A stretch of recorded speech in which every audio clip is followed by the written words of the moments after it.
여러분 안녕하십니까? 백만개미 한세구입니다. 10월 12일 수요일 시장 정리하겠습니다. 어제 그 뉴욕 시장이 반등을 시도를 했지만 다우를 제외하고는 나스닥도 1% 이상 빠지고 S&P 500도 0.65% 하락하면서 마감을 했습니다. 그래서 이제 나스닥은 5거래일째 계속 뒷걸음질을 치는 모습이었는데요. 또 10년 만기 국채 금리도 3.939로 끝내서 거의 이제 4%에 바짝 다가가는 그런 모습을 보였습니다. 우리 시장은 코스피는 그 보합권에 출발을 해서 계속해서 그 약세 혼조를 보이다가 오후 들면서 외국인들이 매수세를 강하게 확대하면서 그때부터 이제 지수가 조금씩 올라가는 그런 모습을 보였습니다. 오늘 이제 시작에서 기관들은 처음부터 매도 쪽에 서서 끝까지 매도 쪽에 있었고, 개인들은 이제 그 매수를 하다가 오후에 외국인들의 매수가 강해지자 다시 매도로 이렇게 상황을 바꾸는 이제 그런 모습을 보여줬고, 오늘은 이제 끝까지 외국인들이 많이 샀습니다. 외국인들이 주로 사면서, 그거는 이제 그 점심시간 조금 지나면서 미국이 중국 반도체 장비 수출 통제해서 우리 삼성전자하고 SK 하이닉스 공장에 대해서는 1년간 유예한다, 이런 얘기가 이제 나오면서 그런 움직임을 보였습니다. 그래서 오늘 코스피 지수 시장에서는 외국인은 최종 2,358억을 순매수했어요. 그러니까 오후 들면서 갑자기 이제 매수세를 강하게 했고, 기관은 1,051억을 순매도했고, 개인은 1,469억을 순매도하면서 오늘 시장을 마감했습니다. 지수도 다시 이제 2,200을 회복을 하면서 2,202.47포인트, 어제보다 0.47% 상승하면서 오늘 시장을 마감을 했습니다. 이제 코스닥 같은 경우는, 코스닥도 보합 출발을 해서 오전, 오후에 이렇게 한 차례씩 상승 전환을 시도하는데 그게 번번이 이제 실패했었어요. 그리고 오후 들면서 외국인들이 매도가 좀 강해지면서 그러면서 이제 그 지수가 좀처럼 그 빨간 색깔로 못 바뀌어서 굉장히 애를 먹었는데, 마지막 순간에 기관들이 좀 매수세로 매수를 들어오면서 겨우겨우 어제보다 이제 소폭 상승에 그치는 그런 모습으로 마감을 했습니다. 코스닥 시장에서 외국인들은 826억을 순매도했고, 기관은 642억을 순매수했고, 개인은 68억 순매수하는데 그쳤습니다. 그래서 오늘 코스닥 지수는 671.67포인트, 어제보다 0.32% 상승을 하면서 마감을 했습니다.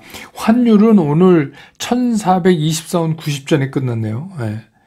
1,424원 90전. 아무래도 이제 우리 오늘 아침에 있었던 기준금리 인상도 조금 영향을 준 것 같다는 생각이 듭니다. 그 다음에 이제 시총 상위에서 오늘 외국인들이 많이 샀는데, 주로 삼성전자, SK 하이닉스, 삼성바이오, LG화학, 삼성 SDI, 기아, 셀트리온, 이런 것들을 샀어요. SDI, SK 하이닉스, 이거 제일 많이 사고, 삼성전자 440억, SK 하이닉스는 899억, 거의 900억 샀고, LG화학도 190억, SDI 352억 정도 샀고, 기아를 222억 샀어요. 셀트리온도 요새 계속 사는데 55억 정도 샀습니다. 반면에 기관이 산 거는 삼성바이오 123억, 그 다음에 네이버 122억, 카카오 10억. 네이버 카카오를 이제 기관들이 이제 자꾸 사고 있어요. 그래서 오늘 이제 외국인 기관이 동시에 산 거는 삼성바이오 뿐이 없습니다. 나머지는 다 서로 엇갈리는. LG에너지솔루션 외국인이 77억 팔았고, 기관도 113억 팔았는데 연기금은 60억을 샀습니다. 이게 이제 오늘 서로 뭐가 닿지 않는, 서로 그냥 비껴 지나가는 그런 장입니다. 오늘 장 모습하고 거의 비슷합니다.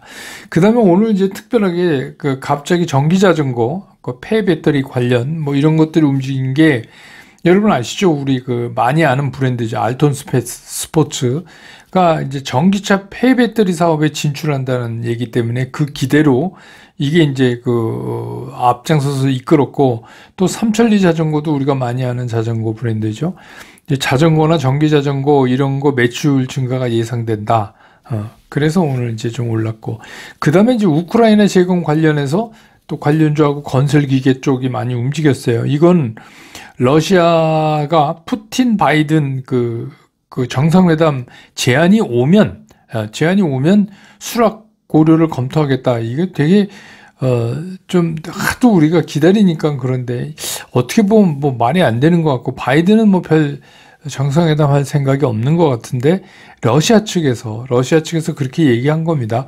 미국이 정상회담을 그 G20인가요? 그 회의 때 요청을 하면 수락을 검토해 본다, 뭐 이런 말입니다. 그러다 보니까 또 그 러시아 우크라이나 휴전 기대감 때문에 관련주들이 또 부상하는 뭐 그런 또 그리고 세계은행이 우크라이나 재건 비용이 향후 36개월 동안, 그러니까 3년 동안 그 재건 비용 투입해야 될 게 1,050억 달러 정도 필요하다, 뭐 이런 얘기도 하고, 그래서 그런 쪽들이 움직였고, 그 다음에 이제 임플란트 관련주들도 오늘 움직였는데, 이거는 뭐 이제 아시겠지만 실적 기대감에다가 그 나이백이 유럽 최대 규모의 그런 박람회에서 그 바이오 소재 부분에서 대규모의 수주 성과를 거뒀다.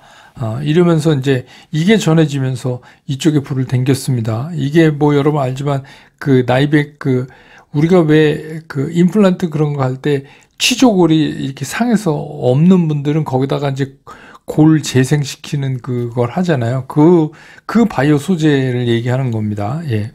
그 다음에 이제 반도체. 오늘 이제 삼성전자가 뭐 오르락 내리락 해서 57,000원까지 갔었는데, 결국 55,800원에 끝났지만, 오늘 하여튼 왔다 갔다 했습니다. 외국인들도 뭐 440억이나 사고.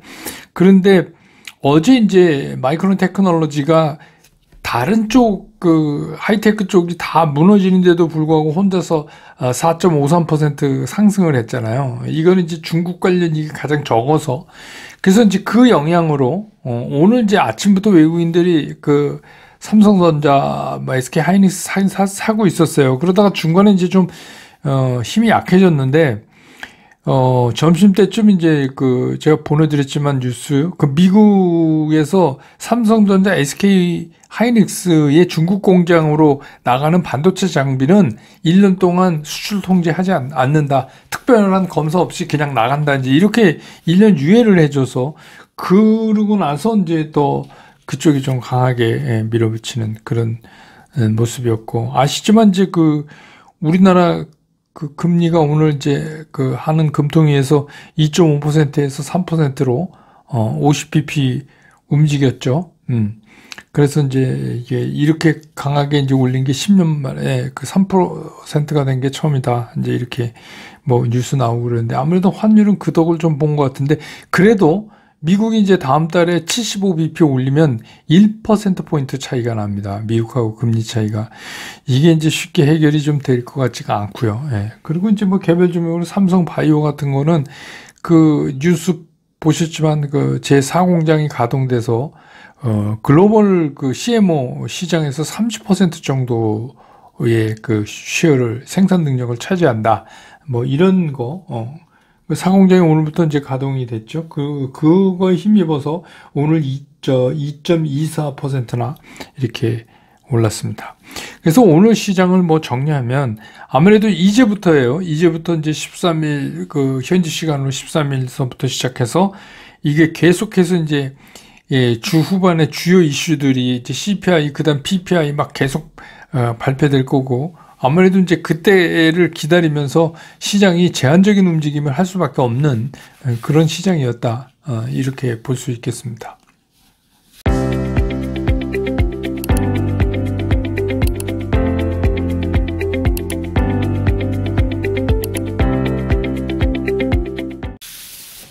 시장을 보면 어제 뉴욕 시장이 나름대로 이제 선전을 했어요. 그래서 좀 이제 이번엔 좀 제대로 올라볼까 하고 쭉 올라가다가 점심 때쯤 뉴욕 시간으로 그 영국의 중앙은행이 영란은행 그 앤드류 베일리 총재 한마디에 그냥 다시 맥없이 주저앉아 버렸습니다. 사실은 그런 내용이 있었어요. 그래서 끝나고 나서 끝날 때 조금 올리기는 했지만 아무튼 그 점심시간에 결정타를 맞았어요. 그게 뭐냐면 이게 이제 뉴욕 시간으로 한낮에 벌어진 사건인데 그저께 영국은 오는 그 14일까지 영국이 채권 시장에 개입한다고 그랬잖아요.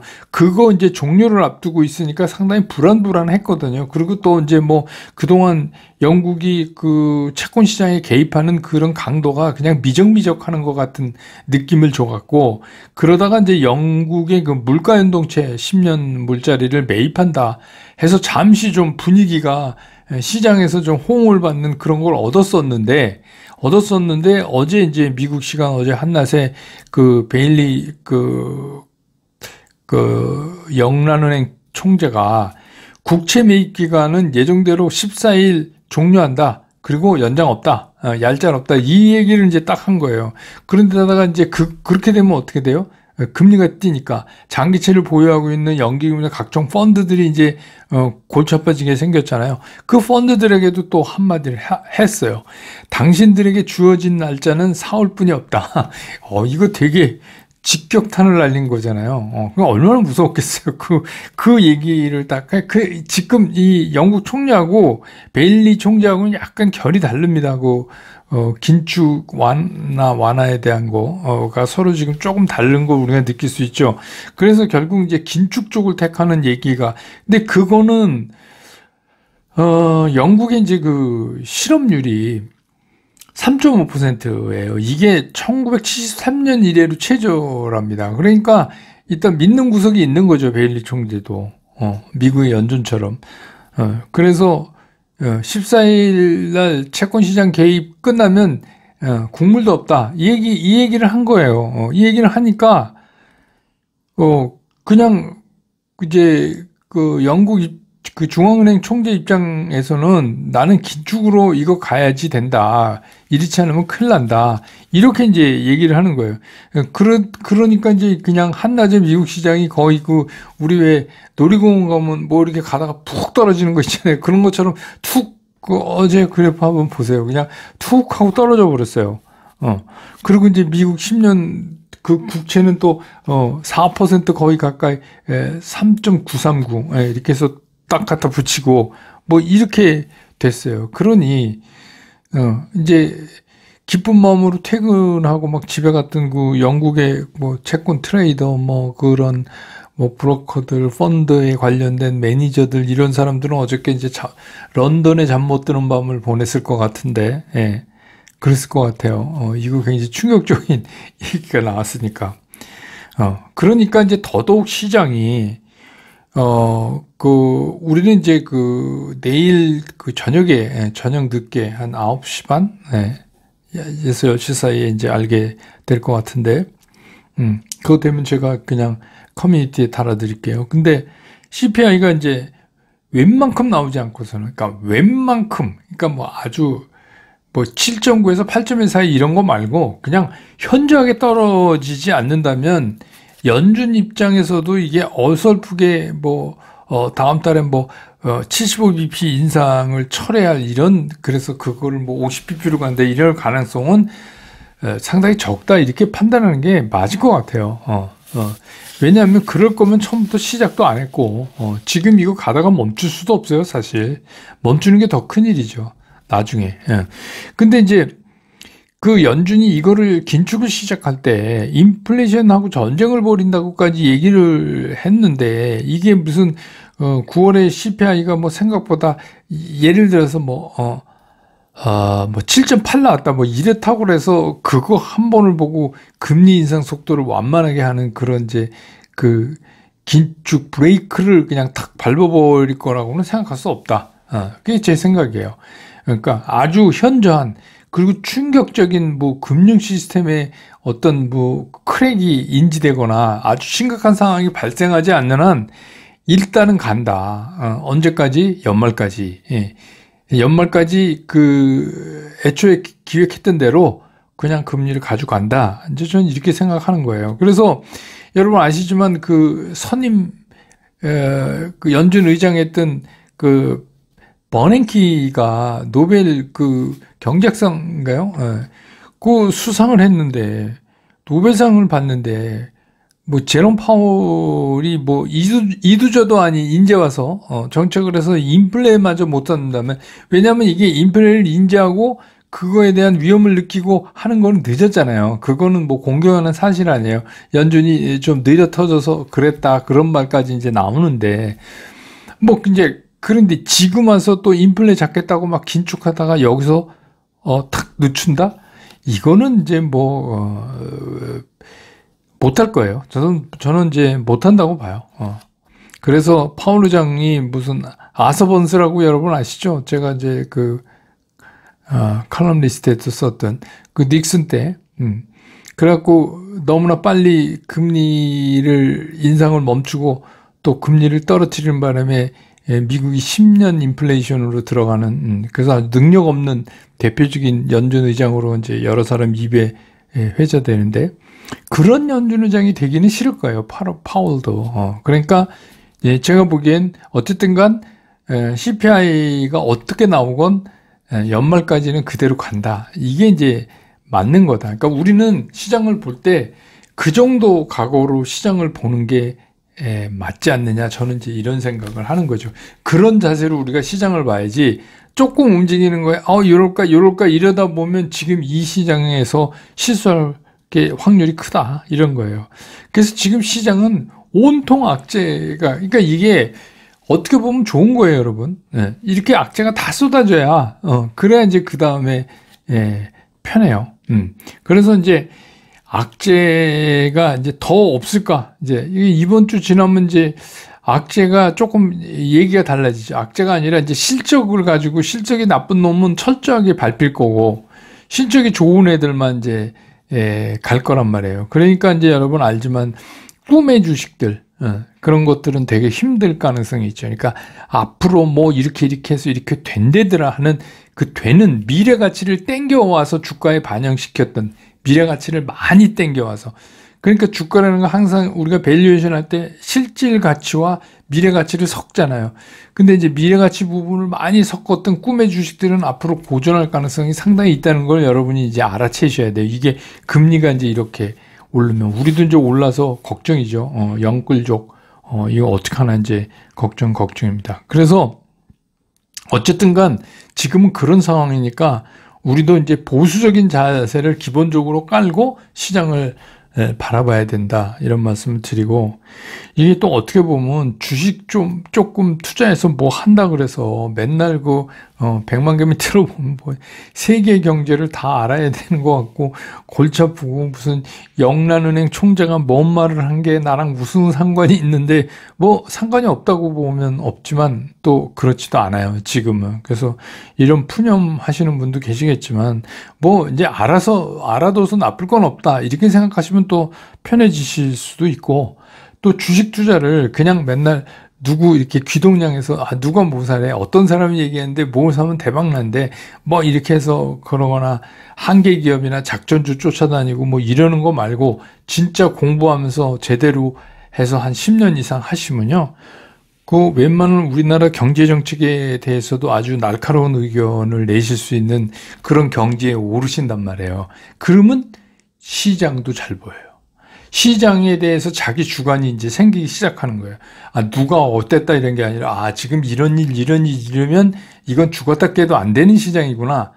이거는 시장이 지금부터 간다. 이런 걸 여러분이 느끼실 수 있어요. 그래서 이번에 힘들게 이렇게 겪어가고 있지만 이때 공부를 제대로 좀 해주셔야 돼요.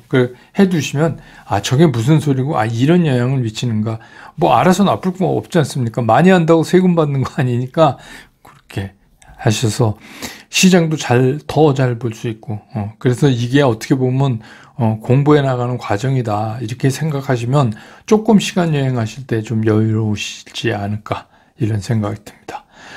오늘 시장 정리는 이렇게 끝내고요. 내일 시장 끝난 다음에 저는 다시 여러분 곁으로 돌아오겠습니다.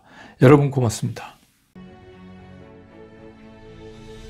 투자스쿨에서 여러분들한테 전달해 드릴 메시지는 최종적으로 간결하다, 쉽다, 치우침이 없다. 이거를 제가 여러분들한테 강조를 드리는 거예요.